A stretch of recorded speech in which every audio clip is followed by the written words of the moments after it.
On y va, tranquillement.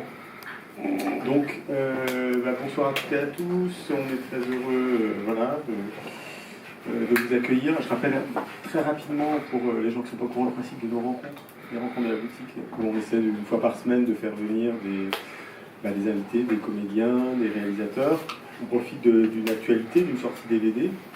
Et voilà, il y a un moment d'échange, de discussion, et puis la petite dédicace après la discussion. Je vais éteindre le film parce que sinon on va être happé par l'écran. Je ne sais pas comment on peut voir, mais c'est sur l'écran. Voilà. Et donc la boutique Potemkin existe depuis 18 ans, on est également éditeur de DVD. Et là, on est très heureux de mettre en avant ce film, La vie ma gueule, de Sophie Filière, qui est édité par Jour de Fête. C'est important pour moi en fait de faire cette rencontre parce que j'ai découvert le film l'an dernier à Cannes au festival et je me suis rendu compte aussi que l'univers de Sophie Filière elle était venue à des rencontres aussi, je crois, j'ai souvenir de l'inviter, mais je me suis rendu compte que c'était une réalisatrice importante, moi qui m'avait marqué ou qui me touchait et que j'avais pas envie que ça passe comme ça un peu sous les radars, qu'on fasse quelque chose, qu'on parle de ses films, du dernier film évidemment, mais de son cinéma en général et de la place assez particulière, singulière qu'elle occupe dans le cinéma français. Et quelque part on n'a pas assez parlé, ou une sorte de visibilité comme ça, ou même dans le milieu cinéphile on parle de Sophie Filière. On distingue quelques films comme ça, mais c'est pas si clair que ça, alors que je trouve que c'est une place qui est un peu qui n'a pas été réinvestie, ou qui concerne des réalisateurs indépendants, mais qu'on voit de temps en temps, qui font des films de temps en temps. Voilà, c'était aussi ce moment de discussion, c'est tout simplement parler d'elle, parler de son cinéma, de ses films. Et comment vous l'avez vécu, vous qui avez travaillé avec elle, Agnès, sur ce dernier film-là. Mais donc Agnès Jaoui, merci beaucoup de venir à la boutique. Agathe Bonitzer, comédienne, et fille de Sophie Filière, et Adam Bonitzer, voilà, c'est aussi le fils, je crois. C'est ça, ouais. Voilà. Donc l'idée, c'est de... Alors moi je pose toujours une question rituelle au début à l'invité, c'est de savoir les premiers films qui l'ont marqué, ou quelque chose qui... Voilà, son lien avec le cinéma. Et Sophie n'étant plus là, j'ai envie de poser la question, et de vous poser la question, de savoir quel film quel film l'ont inspiré elle, ou quel film elle regardait, ou vous imaginez peut-être qu'elle regardait elle. Quel est un peu son territoire cinéphilique? Alors je ne sais pas qui est-ce qui veut commencer. Peut-être... voilà. On prend le micro. Oui, parce qu'on enregistre, c'est pour ça, pour avoir un son assez propre. En tout cas, il y a un film qui lui a donné envie de faire du cinéma, et plus précisément de la mise en scène, c'est Sauf qui peut la vie de Godard, qu'elle a vu à 15 ans au cinéma. Je me trompe pas? Non, c'est ça. Et donc, quand elle a vu ce film, elle a dit « Ok, c'est ça la mise en scène, moi je veux faire ça aussi ». Elle le raconte comme ça.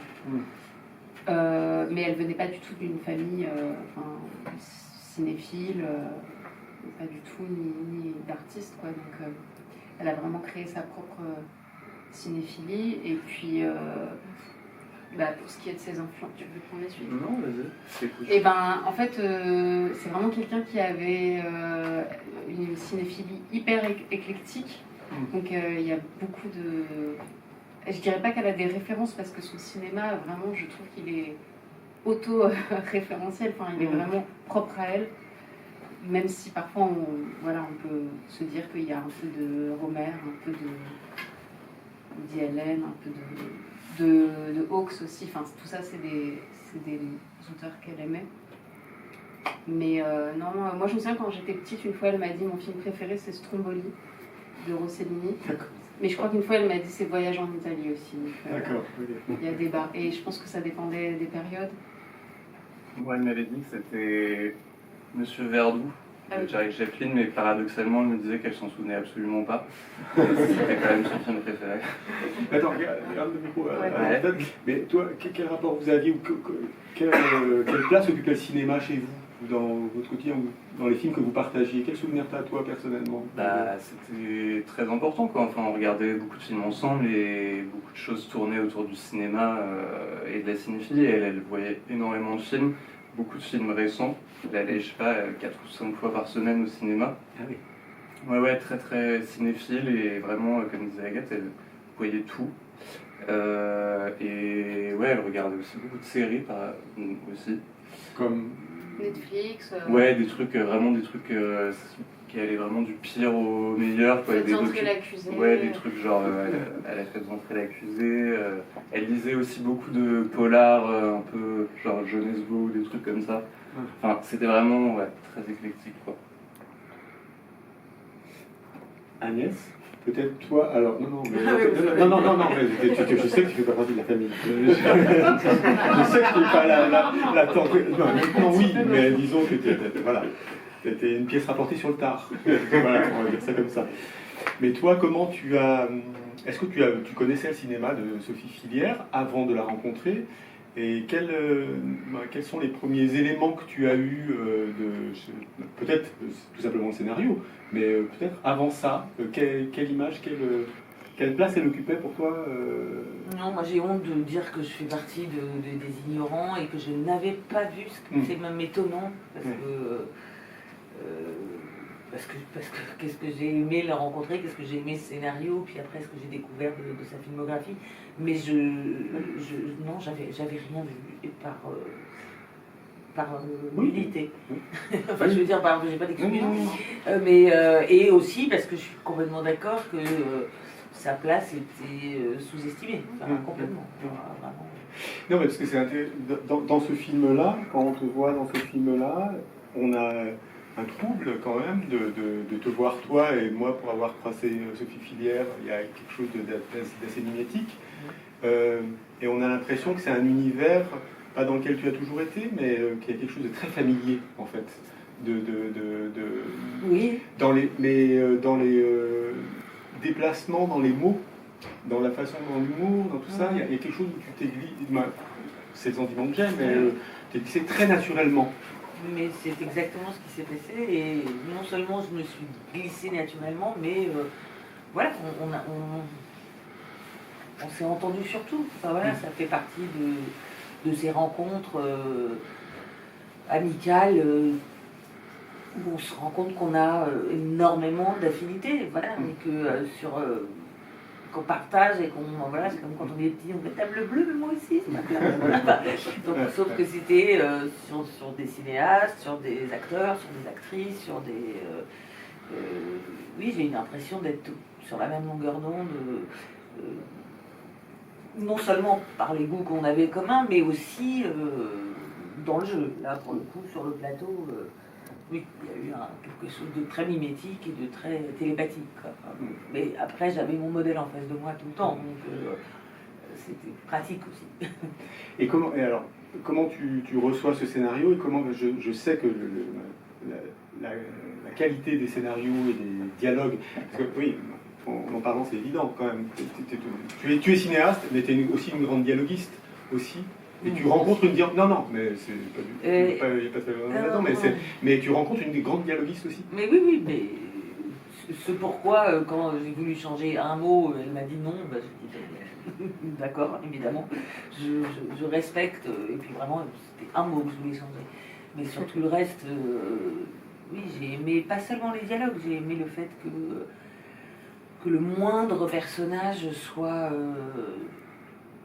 déjà un univers, soit aussi un univers plutôt, soit que personne soit laissé sur le bas-côté, et même les figurants, enfin voilà, et ça je trouve que c'est rare et remarquable, parce que il y a beaucoup de films où pour les autres personnages il n'y a pas grand-chose à jouer, à part les personnages principaux, et là c'était pas du tout le cas, voilà, tout était incarné, rien n'était au hasard.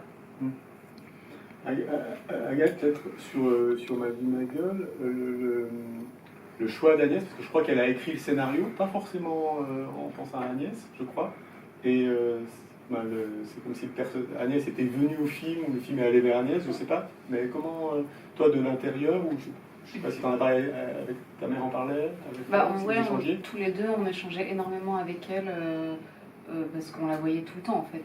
Déjà, Adam, il dormait là-bas souvent.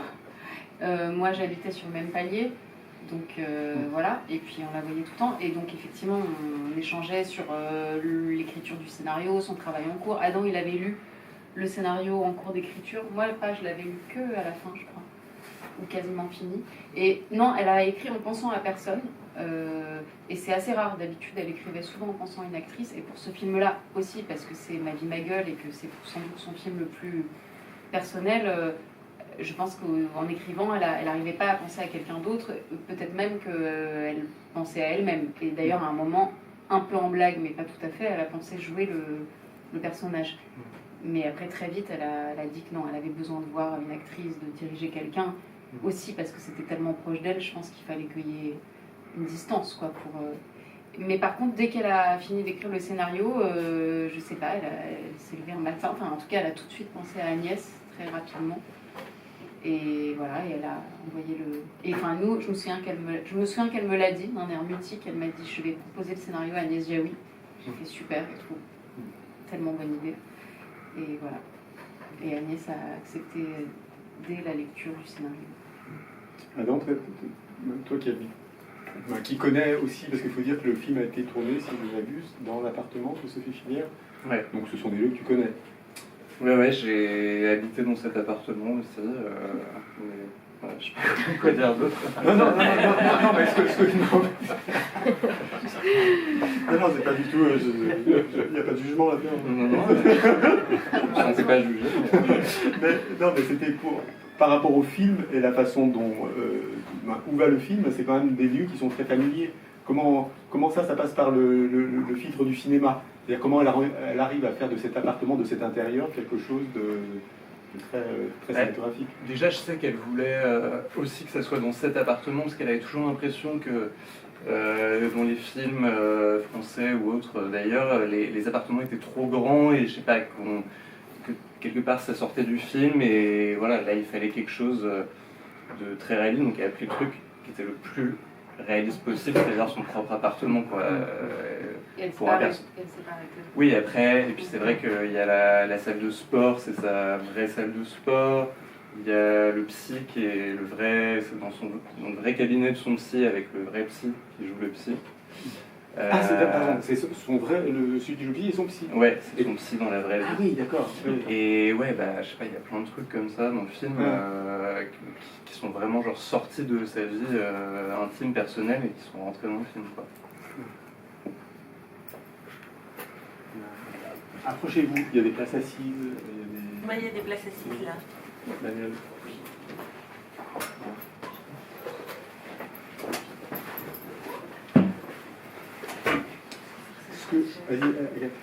Non, et puis par ailleurs, comme le budget du film était très serré, c'était très arrangeant aussi. Donc, voilà. Ouais, il y avait une cohérence. S'il y a des questions déjà, ou voilà, n'hésitez pas. Sentez-vous libre. Est-ce que tout le monde a vu le film ou pas, ou non? Qui sont ceux qui n'ont pas vu le film? Un monsieur n'a pas vu. Ah non, ok. On va pas dévoiler, on montrera peut-être le début du film. Oui. Donc le film était écrit, très écrit, mais elle est décédée avant le montage. Elle a tourné le film, ouais. Comment être sûr que le montage était le bon? Je pense que même quand le réalisateur est vivant, une fois son montage terminé, il n'est jamais sûr que c'était le bon montage. Nous, on a fait le montage avec le monteur François Cré qui nous semblait le bon montage, enfin, qui nous semblait être le film. Oui, et moi, si je puis dire, enfin, j'ai vu un premier montage, enfin un montage déjà prévu, comme souvent quand je joue dans un film, un rôle important, on m'autorise, on me demande d'aller voir le montage avant que ce soit complètement fini. pas toujours, mais la plupart du temps. Et j'y suis allée avec, donc comme à chaque fois, un papier, un stylo, pour noter ce qui me venait. Enfin, voilà. Et à la fin, je leur ai montré, il y avait une phrase au début, et puis c'était tout. Et vraiment, je trouve que le montage correspond en tout cas moi au film que j'ai lu et que j'ai imaginé complètement. Je trouve qu'il y a un côté très...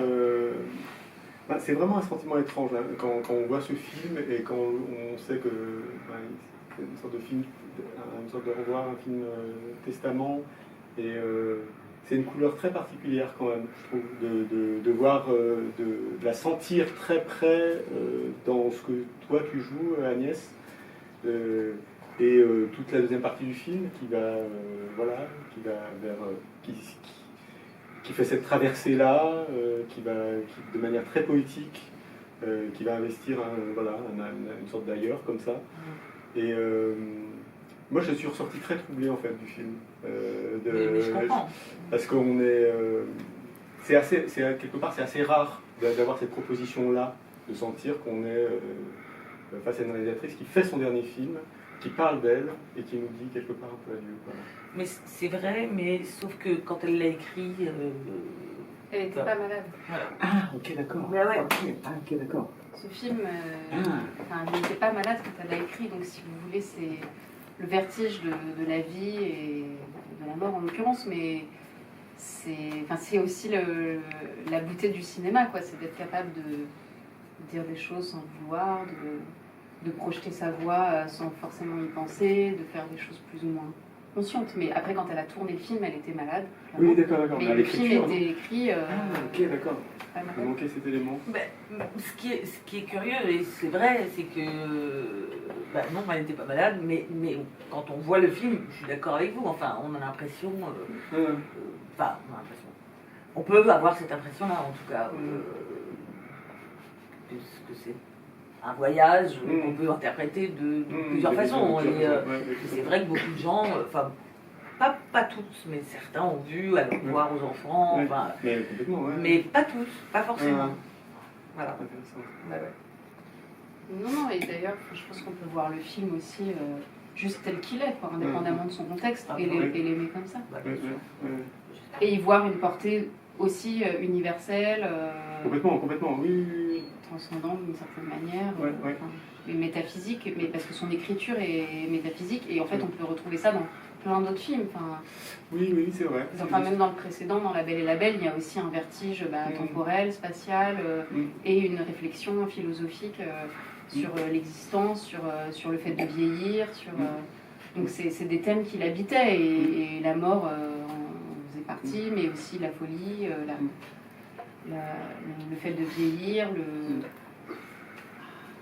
Il y a vraiment, c'est vraiment toujours aussi, encore une fois, dans... Voilà, Julie. Ah, Julie, il y a un tabouret qui vous attend. Ah bon, on est dit. Si, on vous a annoncé quand même. Ah oui, on vous attendait.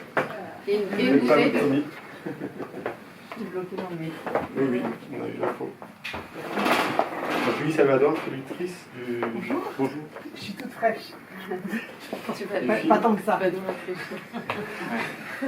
On va vous laisser vous poser votre sac. Peut-être une question à Agnès par rapport au travail par rapport au personnage, et parce que dans beaucoup de films de Fritilia, il y a vraiment cette conversation de moi à moi, quoi. Et comment elle vous a fait travailler ça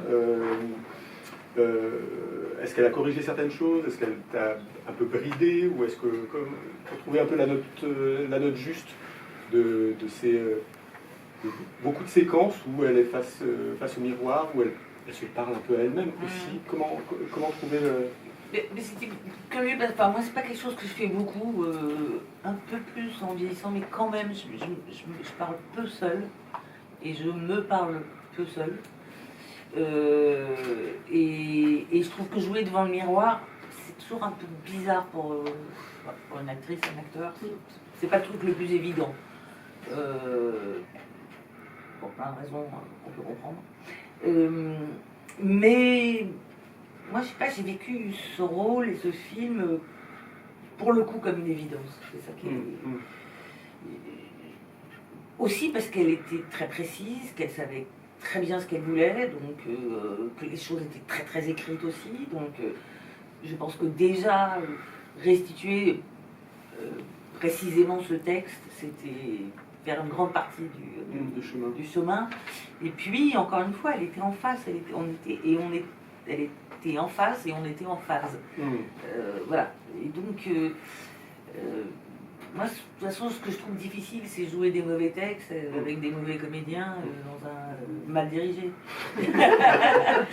Bah, c'est vrai, ça c'est difficile. Et non, mais c'est difficile d'être bon dans ces circonstances. Voilà. Après, quand tout est bien comme ça, moi je trouve ça facile. Mais je parlais aussi du détail presque des costumes, d'une coiffure, Bah, tout ça, c'était elle. C'était précis, bah, oui, vous avez pas négocié, mais discuté de ça. On a discuté, on est sienne. Donc Voilà. voilà, donc, et sa veste et ses t-shirts, donc et ses bijoux et ses. Ouais, Ouais, il y a des fans de Oka. Voilà, c'est ça. Daniel Salinger porte des Oka. Ouais. Voilà, c'est enregistré. Ça, c'est des récits. C'est très belle d'ailleurs. Et voilà, donc c'était. Bon, ben, elle m'a jamais dit tu vas me jouer, et d'ailleurs, ce n'est pas elle stricto sensu, mais je crois que très vite on a compris quoi. On était dans un échange très particulier.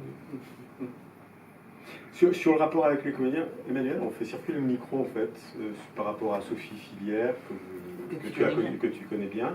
Donc voilà, c'est une conversation ouverte. Et que tu connais, pardon, moi je j'aurais des questions à te poser parce que tu la connais depuis la féministe, enfin l'IDEC. Oui. Donc est-ce qu'elle avait déjà cet univers très précis comme ça? Enfin, parce que je dis ça aussi parce que je connais son court-métrage qui est tellement génial. Ben oui, ça c'est une des choses frappantes avec Sophie, c'est que il y a quelques mois, il y a eu une soirée à la Fémis pendant laquelle on a pu voir ou découvrir ces courts-métrages d'école. Qui sont dans le DVD. Et qui sont d'une précision, et il y a cette précision, il y a cette... et tout est déjà là, c'est très troublant. On voit dans ces premiers films, on peut éventuellement pointer telle ou telle maladresse, mais ça n'a aucune importance. Ce qui est frappant, c'est l'ampleur. On voit déjà tout un territoire, tout est là, quoi. Tout est... Et effectivement, elle a exploré de plus en plus minutieusement, de plus en plus précisément son territoire. Moi, je suis très... quand j'ai vu le film à Cannes, j'étais... Parce que je connaissais bien le scénario, elle me l'avait fait lire très tôt. On en avait un peu parlé, j'avais pas grand-chose à dire, je trouvais ça absolument merveilleux. Je trouvais que c'était un film qui ressemblait à tout ce qu'elle avait fait, mais avec quelque chose de plus. Je lui avais dit, j'ai l'impression que là, il y a quelque chose de toi-même qui est en jeu, qui est engagé, comme peut-être tu l'as jamais fait aussi frontalement. Et j'avais donné l'exemple de 2 ou 3 scènes, et bon voilà, on était... Donc je savais très bien de quoi était fait ce film, je savais aussi, je connaissais bien, je savais qu'elle était malade, et on en parlait, et pourtant, quand j'ai vu le film, j'ai découvert des choses, enfin, à la fin, je suis désolé pour le monsieur, mais il y a... Sophie, Agnès... Barbie arrive et en Angleterre et elle va jusqu'en... C'est en Écosse. Ouais. Elle va jusqu'en Écosse et elle achète un bout de terrain. Je ne vais pas en dire davantage. Et voilà, c'est chez elle. Et je me suis dit... vous voyez, et ça, on l'a pendant tout le film. C'est une scène où d'un seul coup, il y a sa fantaisie, c'est-à-dire elle fait tout ce voyage pour acheter ce bout de terre. Et puis, ce bout de terre, on pourrait dire, c'est peut-être un peu sa tombe. Mais moi, je me suis dit surtout, c'est aussi son territoire. C'est-à-dire, Sophie, c'est quelqu'un qui a dit, moi, c'est ça qui m'intéresse. Je vais vous raconter cette chose-là. Dans tous ses films, elle a balisé un territoire qui n'appartient qu'à elle et que personne n'avait découvert avant elle. Et puis, d'une certaine façon, parce que c'était dur, il y avait des moments, elle avait du mal à... Il y a eu parfois des difficultés à financer les films, etc. Bon. Mais en fait, dans Ma vie, ma gueule, c'est un peu comme si elle finissait sa carrière de cinéaste en disant « Mais en fait, ça me va, là. C'est là mon truc. » Voilà. Qu'est-ce que je peux dire d'autre Ouais, moi, j'aimerais bien que vous me parliez de vos débuts, parce que elle fait partie de cette génération-là aussi, où, avec Desplechin, Pascal Ferrand, ouais. cette génération de cinéastes qui sont arrivés un peu au même moment, qui ont découvert des territoires qui sont très différents, ouais. Et en même temps qui utilisaient aussi le même matériau, mais les mêmes comédiens aussi, Oui, et, parfois, oui. qu'on retrouve avec un visage différent dans chacun des films. Moi, ce que j'adore chez Sophie Villard, c'est que je trouve Emmanuel DeVos, tous les comédiens qu'elle dit, je les trouve alors très bons, quoi. Très bons. C'est-à-dire qu'elle porte sur eux un regard très beau, en plus je trouve très beau, très bien filmé. Et vraiment, ce qui peut, parfois, je peux avoir des réserves, des agacements chez d'autres. Et là, chez elle, je trouve que, je sais pas, elle arrive à voir quelque chose, ou à leur proposer quelque chose, plutôt, qui leur va très très bien. Et Emmanuel joue dans son premier film. Donc mais voilà, c'est pour ça. Oui. Et dans le dernier. Ouais, dans le premier et le dernier. Mais sur ce moment des débuts, peut-être, pas des anecdotes, mais déjà, tu sentais que tu voyais ça, ou tu voyais presque les 7 longs métrages qui allaient venir. Je voyais pas... Je suis pas devin, donc... Non, mais c'est pas mais ce que je voyais, c'était qu'est-ce que tu voyais, que voyais-tu? Une jeune femme extrêmement singulière, très intelligentissime, très drôle, mais il fallait parfois passer un cap, parce que elle était aussi très intimidante. Elle était très belle, c'était une grande femme très belle, c'était saisissant, quoi. Et elle parlait peu, et quand elle prenait la parole, en général, c'était précis. On se disait, ah merde, qu'est-ce que je peux dire après, qu'il soit pas ridicule, enfin bon, voilà. Donc il y avait cette... J'étais extrêmement impressionné, et puis en même temps, bon, ça c'est l'avantage de... c'est qu'il y avait les deux. C'était aussi une copine d'école, c'est-à-dire il y avait une bande, effectivement, Noémie, Desplechin, etc. Après ça, ces gens-là ont fait des films très différents les uns des autres. Effectivement, il y a des comédiens, Emmanuel DeVos en fait partie, qui vont d'un film à l'autre. Mais c'est vrai que chez Sophie, il y a quelque chose, chaque fois qu'on voit DeVos, c'est incroyable. Ouais. On se dit, ah, elle n'a jamais été aussi bien. Et dans tous les films de Sophie, on se dit, ah, elle n'a jamais été aussi bien. Et je pense qu'elle avait un rapport aux actrices. Les acteurs aussi sont bien, mais elle s'intéressait davantage aux personnages féminins. Et dans Ma vie, ma gueule, ce qui est extrêmement troublant, c'est Agnès, enfin, tu l'as rencontrée assez tard dans la vie, finalement. Et à l'occasion de ce film. Et quand on voit le film, quand on te voit, on voit Sophie. C'est-à-dire qu'il y a une sorte... Enfin, on te voit toi, bien sûr, c'est pas... Mais il y a quelque chose de Sophie que tu as pris en charge, et tu t'es mis à habiter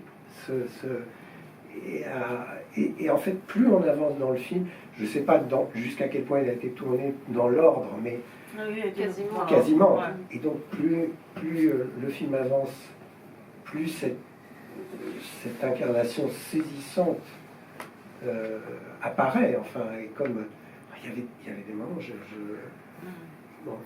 Et je me dis, mais c'est voilà, c'est plus une question qu'il faut te poser, c'est qu'est-ce qui s'est passé pour que ça soit possible parce que c'est immense, c'est à la fois, je veux dire comme travail d'actrice, il faut à la fois donner énormément et être dans une forme d'abnégation pour laisser la place à l'autre qui a ce moment-là. Moi, j'ai l'impression que c'est de cet ordre-là ce qu'elle offrait à ses comédiens. C'est à la fois c'est quelque chose d'immense qui en même temps exigeait beaucoup de travail, quoi. Qui pouvait pas.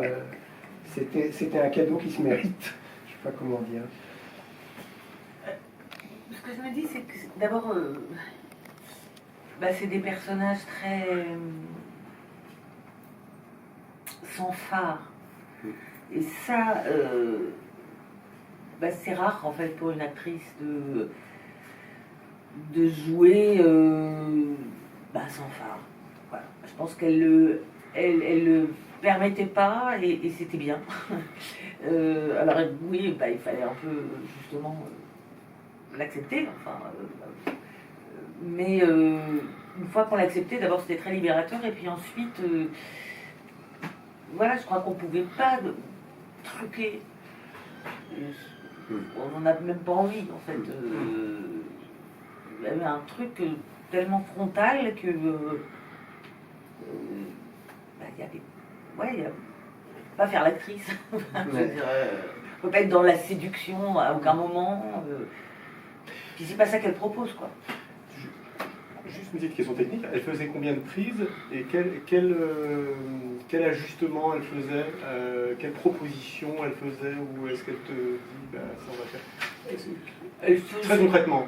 Très concrètement, pas énormément de prises, enfin, je sais pas, entre 4 et 8. J'ai pas souvenir qu'on ait fait moins. Moi, ouais. Ah, je me rends pas compte. Ouais. Ouais, entre 3 et 6. C'est précis. Enfin, en tout cas, pour Ma vie, ma gueule, au montage, c'est souvent comme ça. Oui, moi aussi, j'ai pas du tout le souvenir d'avoir fait beaucoup de prises. Et puis après, il était très précis sur, voilà, ça peut-être justement moins agressif, j'en sais rien, ou plus perdu, ou plus... voilà, des choses de cet ordre-là. Une question de monsieur. Il y a une question, c'est pas simple à cerner, mais c'est dans le titre, c'est le côté, pas ma vie, mais plutôt ma gueule. C'est-à-dire comment vous avez travaillé, vous et elle, parce que c'est un peu, en termes de photogénie, c'est presque un manifeste, le film. Un manifeste anti quelque chose. C'est extrêmement marquant, mais c'est pas simple à porter en tant qu'actrice quand même. Parce que Non, c'est vrai. Et d'ailleurs, quand on a fait des interviews là, pour la presse étrangère, il y a plusieurs journalistes, femmes d'ailleurs, mais pas que, qui nous ont dit ça, qui nous ont dit il n'y a pas beaucoup de films comme ça, il n'y en a pas, bon bref, ils étaient très frappés. Voilà, en acceptant d'être peu ou pas maquillée, d'avoir d'avoir aucun des artifices de ce qui peut rendre joli, sexy, ou je sais quoi, ou dans la séduction, quoi. D'être... d'ailleurs, quand je suis arrivée, à chaque fois, ça me fait... Mais voilà, ce plan, là, l'arrêt au milieu, les cheveux, ils étaient teints en foncé, en tout cas pas, voilà, avec des reflets... qui changent tout. Voilà, ils étaient coiffés, enfin bon, voilà, rien n'était pour embellir, ou enfin voilà, rien ne cédait à la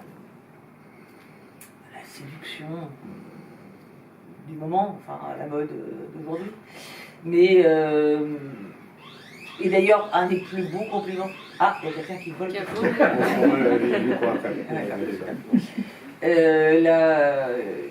Un des plus beaux compliments qu'on m'ait fait, c'est Dominique Cabrera qui m'a dit en fait tu joues comme un garçon. Et c'est vrai, en fait c'est incroyable malgré tout toutes les révolutions, MeToo, patati, patatou. On continue à s'habiller pas pareil. Au César, les filles vont être habillées, bon, les mecs et à se maquiller pas pareil, à machin, enfin, et ça continue à être rare de pas du tout se préoccuper de ça en fait. Pas du tout se préoccuper si là il y a un double menton, si la peau, si ceci, si cela, comme un garçon, quand même, ce qui est toujours le cas pour les garçons. C'est encore moins facile en milieu du cinéma, j'imagine. Oui, c'est moins facile, et puis enfin voilà, et donc et pourtant qu'est-ce que c'est libérateur justement de ne pas avoir à part ça à se soucier de tout ça. Sur le titre, je fais la transition parce que je vais entendre Julie Salvador, la productrice du film, mais sur l'art des titres chez Sophie, là, Marie Nagel, c'est des titres qui claquent quelque part et qui sont en même temps doux, drôles et qui sont programmatiques, qui vont annoncer. Et je crois qu'elle trouvait les titres assez tôt, maintenant, ce que j'ai... Avant d'écrire, voilà. C'est des titres magnifiques, enfin tout... Et ça, comme elle disait, hein, ça commence par un titre et tant qu'elle n'avait pas le titre, elle ne pouvait pas écrire voilà. le scénario, et elle avait le titre et puis après elle pouvait se mettre à travailler à partir du titre, qui était très important. Et du titre et j'ai l'impression parfois dans certains films d'une scène ou d'un personnage dans une situation. D'une envie, d'un personnage ou d'une situation. Dans une impossibilité ou dans quelque chose, et comment il la laisse dépatouiller. Un empêchement. Dans un empêchement. Ouais, dans un empêchement. Voilà. C'est un mot important aussi. Les personnages sont souvent empêchés. Donc, quand le scénario de Marie Nagel arrive, le titre est déjà arrivé, mais j'avais déjà eu La Belle et la Belle avant, que c'était un titre aussi formidable, enfin tous ces titres, et puis là c'était Ma vie, ma gueule, et voilà, puis elle avait toujours ce petit regard comme ça, juste ça s'appellera Ma vie, ma gueule, on regardait la réaction, et donc nous on s'attend, alors ça va parler de quoi, etc., puis c'est Ma vie, ma gueule, et puis, voilà, mais c'est le début d'un film, et c'est vachement beau que ça démarre comme ça. Ouais. Et donc, les premières pages arrivent quand même après le titre. Oui, parce qu'en fait, elle sait, ce qu'elle avait dit, Ma vie, ma gueule, ça sera un film plus proche de moi. Voilà, c'était vraiment une extenso, la conversation à propos de ce film-là. Et puis après, elle se met à travailler, et puis après, le scénario arrive page par page, 10 pages par 10 pages, et ça, c'est délicieux. Enfin, c'est vrai que moi j'ai plus l'habitude de lire des scénarios en entier et puis avec des retours en arrière, ce qu'on appelle une première version, puis une deuxième version, puis une version... Voilà. Et là, c'est la surprise et l'attente. Et moi, je me retrouvais enfant quand nos parents nous racontaient une histoire et puis qu'ils s'arrêtaient, il fallait continuer le lendemain, etc. Et avec Sophie, je retrouvais ce plaisir du jeu, de la lecture, qui est un plaisir très fort. Et voilà, et là c'était par partie, parce que c'est pif, paf et youkou, donc j'ai eu pif, donc j'ai eu pif, puis paf, et puis youkou après, quoi. Donc c'est 30 pages par 30 pages, quoi. Mais elle écrivait, et c'est pour ça que ce scénario, elle revenait jamais en arrière, parce que c'était un geste très précis, elle pouvait mettre du temps avant d'écrire, mais quand elle s'y mettait, les mots étaient là, les situations étaient là, enfin tout avait été pensé, réfléchi, mûri. Tu veux dire quelque chose? Ouais, parce que et en même il y avait tout ça. Moi, je ne savais pas qu'il fallait le titre avant de commencer, mais oui, il faut le titre comme, je sais pas comment dire, la patrie du film, ou sa direction. Et après, quand même, c'est vrai que tout était là, mais qu'elle découvrait. C'est-à-dire qu'elle ne faisait pas de plan. Plus personne n'écrit comme ça. Aujourd'hui, il faut faire un plan du scénario, il faut faire un traitement, il faut faire... voilà, enfin, je veux dire, les productions vous demandent une succession de documents avant la continuité dialoguée. Et donc, voilà, il faut savoir d'avance tout ce qu'il va y avoir, enfin, autant que possible, et l'articuler complètement à l'avance, etc. Alors, Sophie, je ne pense pas qu'elle a théorisé quoi que ce soit à ce sujet, ou peut-être que si, mais j'en sais rien. C'était juste, elle disait, mais non, c'est pas possible, j'écris une scène, et puis après je me dis, alors qu'est-ce qui pourrait se passer maintenant? Et ainsi de suite.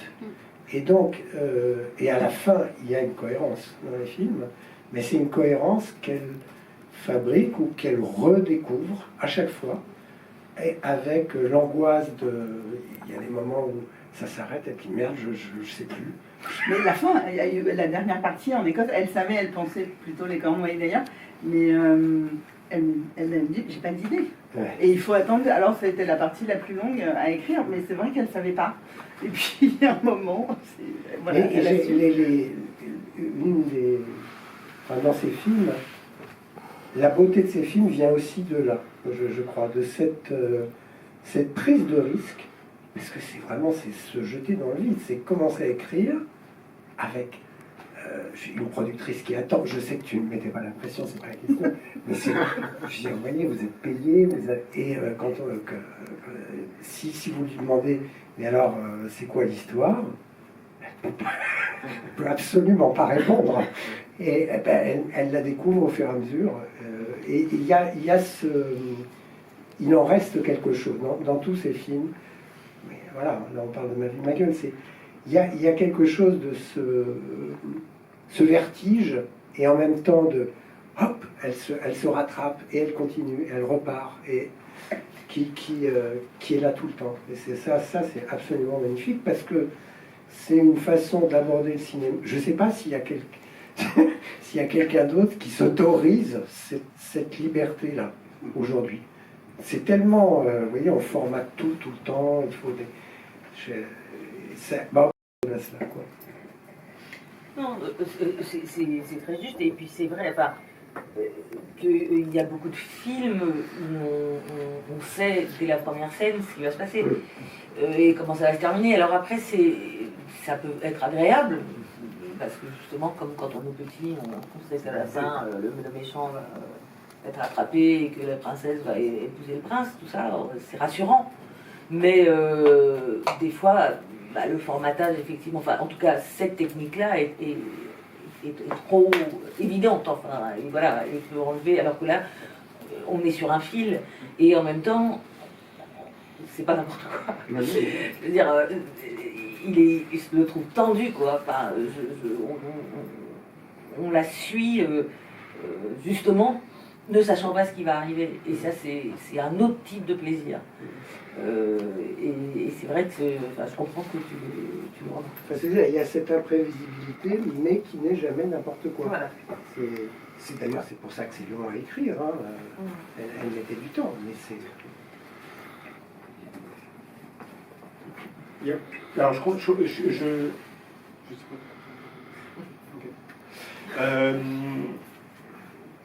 Je conseille ce livre. C'est vraiment mal organisé dans ma carte. Mais c'est un livre d'entretien avec donc, Sophie Filière, avec les critiques Charles Garçon, Quentin Mébel et Dominique Toula. Et il est vraiment très agréable à lire. Et donc, il y a une question qui est posée à Sophie Filière. Comment procédez-vous pour écrire de telles scènes et leurs dialogues? Elle répond, je ne fais jamais de traitement ni de synopsis, je ne sais pas faire. Je pars toujours d'une scène, je ne dis pas ce que ça raconte, mais comment ça la raconte. Et lorsque j'écris les dialogues, je me les dis à haute voix, je les joue pour réfléchir au rythme et à la ponctuation. C'est très important la ponctuation dans mes scénarios, je fais chier les acteurs avec ça. Si lorsqu'elle dit, je n'ai pas mes petites brosses, j'écris comme réponse « Ah », ah bon, l'effet n'est pas du tout le même que de répondre simplement « Ah bon ». Voilà. Le temps entre les deux « Ah » suppose réflexion, perplexité, doute. Ce rythme, ce détail, je les ai trouvés en jouant le dialogue. Je peux dire aux acteurs qu'il y a un point à respecter, c'est un truc de musique, de tempo. Alors là, pardon, là on était d'accord complètement, mais pareil, avec Jean-Pierre, c'est le bain comptait, la virgule comptait, le point c'est une partition de musique, évidemment, et effectivement, à partir du moment où nous, on se l'est mis en bouche, je sais que... Et d'ailleurs, quand quelqu'un le joue et qu'il manque un petit mot ou quoi, ça me heurte. Et je me dis, attends, c'est pas ça qui a écrit. Bah si. Non, regarde, il y a point, là, que t'as pas dit. Et non, mais c'est vrai, ça change tout. Alors là, on était synchrone complètement. Et aussi, par conséquent, la difficulté qu'elle pouvait avoir à mettre de la musique dans ses films, ou à placer de la musique. Julie, peut-être. La musique du texte est très importante, en tout cas dans tous ces films. Et les 2 derniers films sont très différents parce que La Belle et la Belle, il y a beaucoup de musique, hein, et Ma vie, ma gueule, il n'y en a pas. Et le film n'en avait pas exprimé le besoin. Enfin, au montage, vous allez en parler, mais enfin voilà, c'est un film qui n'appelait pas de musique, quoi. Mais c'est des questions, en tout cas sur les 2 films que j'ai fait avec elle, c'est des questions qu'elle se posait au montage et jamais avant. C'était jamais quelque chose de prévu. C'était, voilà, mais c'est vrai, la musique des dialogues, la musique des acteurs. Mais les acteurs et les actrices, elle allait aussi les chercher pour leur propre musique. Et elle parlait de la musique d'Agnès, de la musique qui était très importante et que c'était peut-être pas donné à toutes les comédiennes d'aller jouer le texte. Peut-être Agathe Adam, qui a donc, fait le montage du film, cette question de tempo, de rythme, de musique, j'imagine que vous aviez ça en tête. Sur la musique, c'était elle-même qui nous a dit qu'elle en imaginait soit pas, soit des trucs vraiment très très petits et ténus. Et alors, elle avait raison, on s'est rendu compte que ça marchait pas. Enfin, le film perdait avec de la musique, quelle qu'elle soit. Et ouais, je sais pas. Oui, parce qu'en fait, il fallait pas déflorer la scène finale.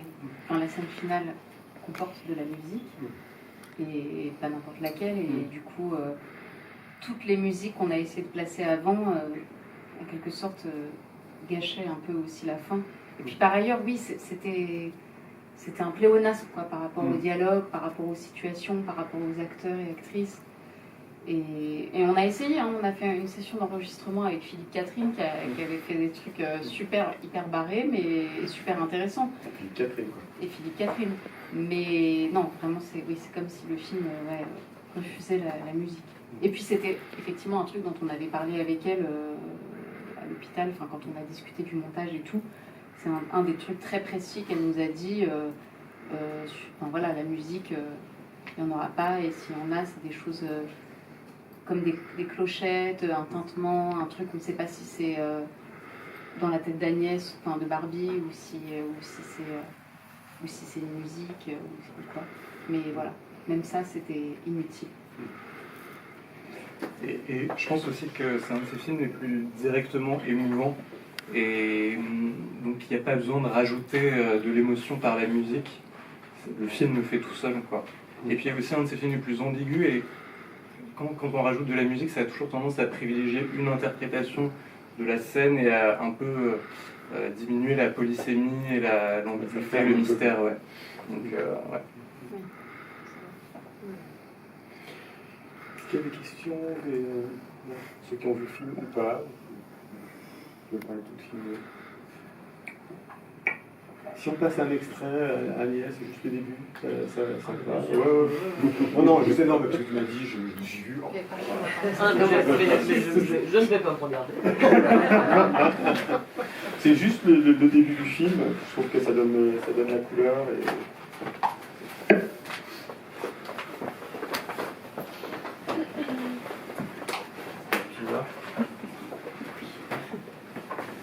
Je l'ai déjà vu.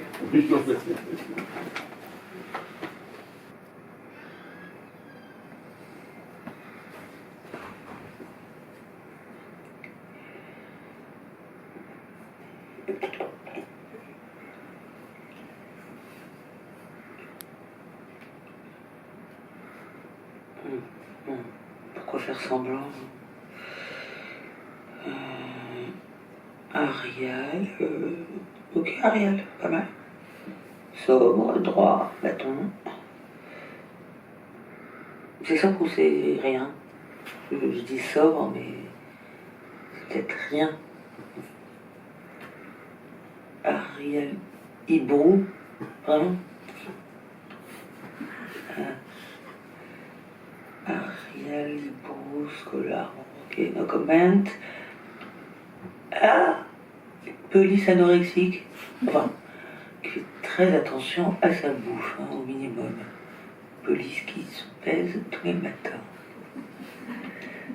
Avenir black et oblique, non, merci, mais non. Avenir médium, ah oui, oui. Oui. Ma vie.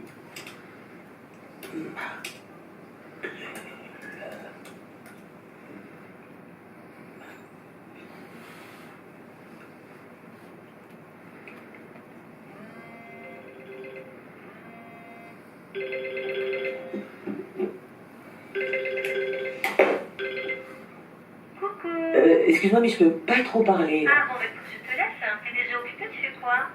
Je suis au sport. Oh là là, bravo. Je sais pas comment tu fais. Moi, à chaque fois, j'essaie d'y aller. Je regarde mes affaires pendant 3 heures. Attends. Je mets mes oreilles. Tu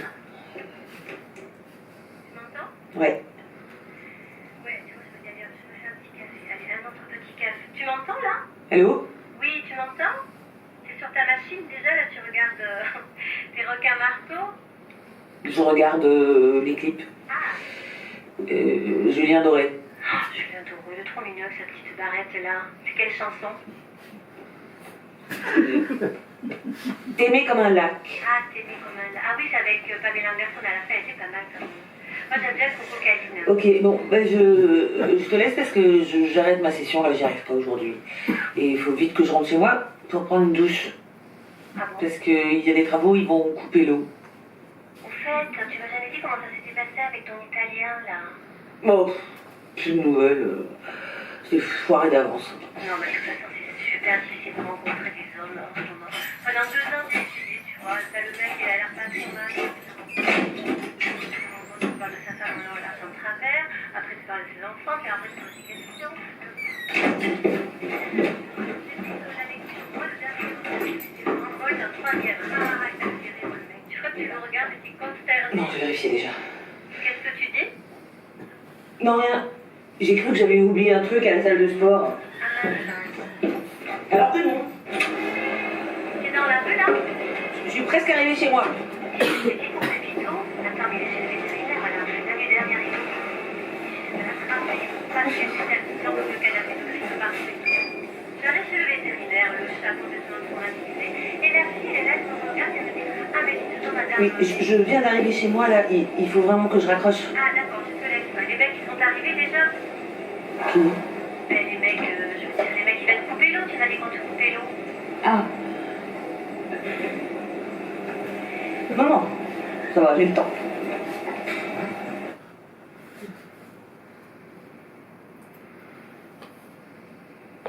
Maquillage.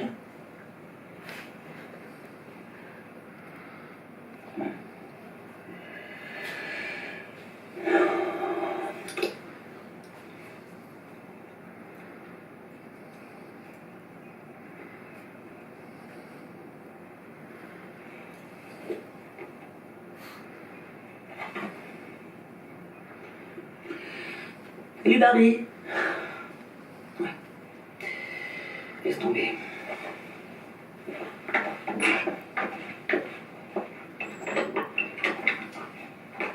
Bonne journée, mon amour.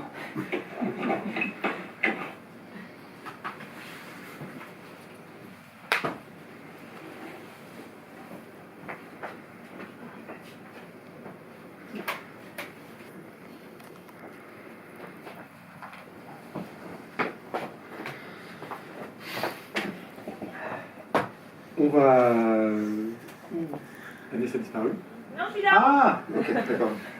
On va, à moins qu'il y ait des dernières questions, on va passer à la dédicace, si vous voulez bien.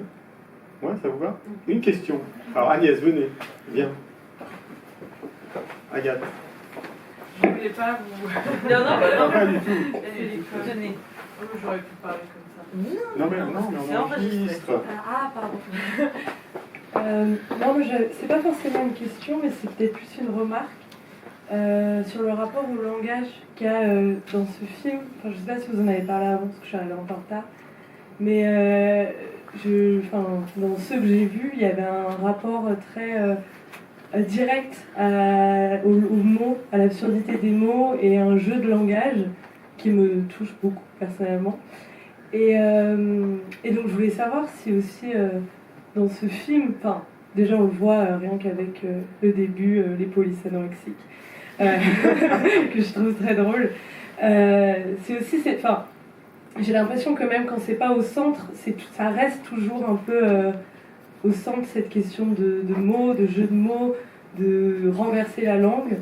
Et donc je sais pas, je voulais savoir votre avis si c'était quelque chose qui comptait aussi pour elle, pour vous.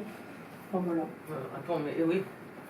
Non, mais. La base. Ah non, non, mais oui, enfin, clairement, c'est le socle de son cinéma quand même, je dirais, même si la mise en scène comptait énormément. C'est vrai que l'écriture et la précision des mots, comme on l'a dit tout à l'heure, et ne serait-ce que de la ponctuation, c'est vraiment ce qui comptait le plus pour elle, et les jeux de mots, et en fait, et aussi son cinéma et sa langue cinématographique, son écriture de cinéma était sa langue dans la vraie vie. Enfin, c'est-à-dire qu'il n'y a aucune différence entre la manière dont ces personnages parlent dans ces films de la manière dont elle parlait dans la vraie vie. Enfin, tous ceux qui l'ont connue diront qu'elle était elle-même extrêmement précise avec les mots qu'elle choisissait. Comme tu as dit tout à l'heure, parfois elle parlait beaucoup, mais c'est vrai que principalement elle parlait pas beaucoup, et quand elle ouvrait la bouche, c'était pas pour dire passe-moi le sel, quoi.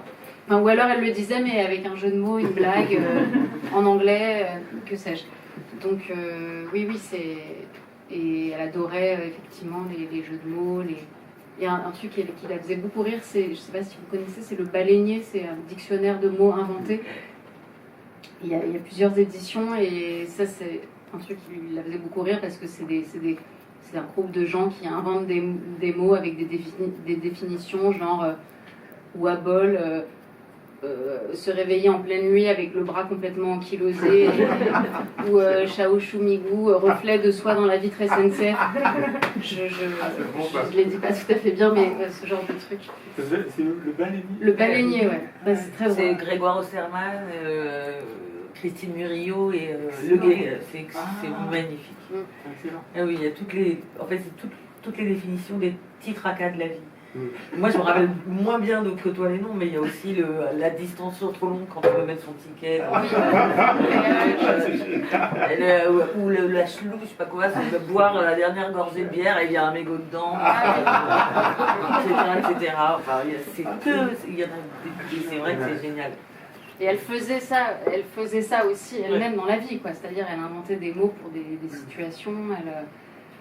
Elle adorait les réseaux sociaux, elle était très active sur Facebook notamment, genre elle se réveillait très très très tôt le matin, et il y avait toujours une petite phrase pour les premiers levés aussi.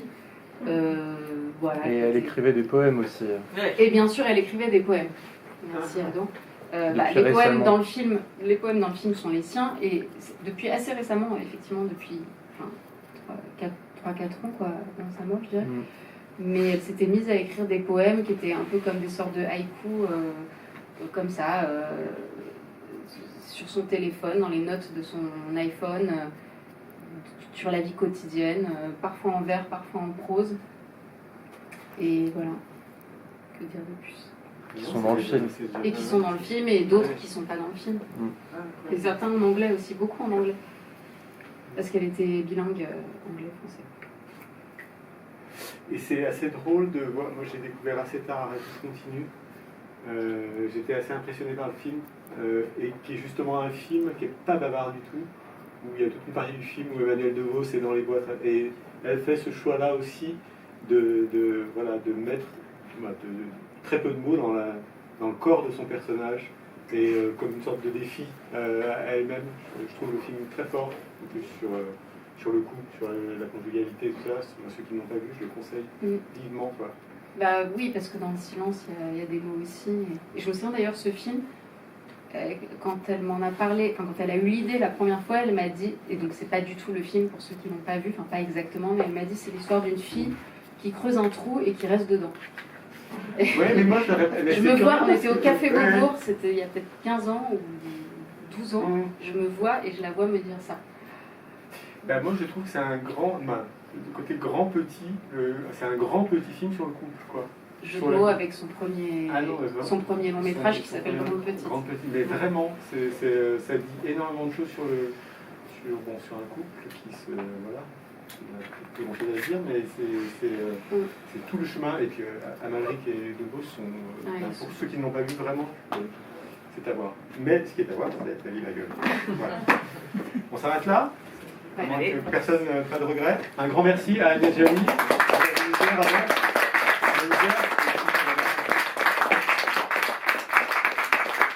Il y a des peu, ceux qui sont là, ceux qui ont acheté les DVD, voilà, une petite griffe.